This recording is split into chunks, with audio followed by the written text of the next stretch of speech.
C'est le lait de vache qui décalcifie aujourd'hui. Plus vous buvez de lait de vache, plus vous faites de l'ostéoporose. Voilà les études qui ont démontré. Donc qu'est-ce qui apporte du calcium? C'est les haricots verts, c'est les petits pois, ce sont les légumes, c'est pas le lait.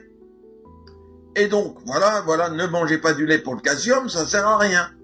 Bon, on va reparler de ces aliments juste après, alors reste bien jusqu'au bout. Déjà en ce qui concerne l'ostéoporose, donc des problèmes liés aux os, c'est vrai que les études sur les laitages sont contradictoires. Ouais, mais c'est financé par l'industrie laitière. Alors c'est vrai que beaucoup d'études qui vont dans le sens des produits laitiers sont financées par l'industrie laitière, donc on garde des pincettes, mais en même temps, ils ont de quoi financer.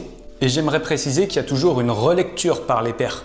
Bah, le calcium, c'est bon pour l'os. Ah oui, le calcium reste important pour une bonne densité osseuse, et les produits laitiers en sont une bonne source. Et si c'était la vitamine D? Il semblerait que la vitamine D soit très importante. On sait qu'elle permet de fixer le calcium où il faut, et les apports qu'on a dans l'enfance semblent assez prédicteurs sur la santé osseuse. Sur certaines études, la combinaison de calcium et vitamine D a su montrer des effets bénéfiques sur le risque de fracture.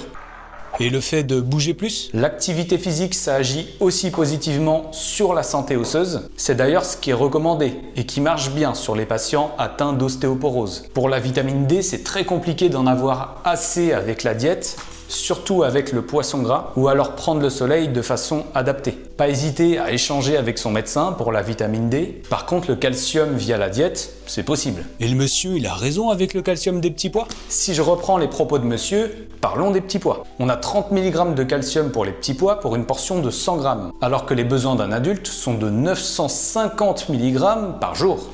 Au sujet des haricots verts, 50 mg pour 100 g. On est un peu mieux. Par contre, sur les laitages, on tourne autour de 140 mg par pot de yaourt de 125 g.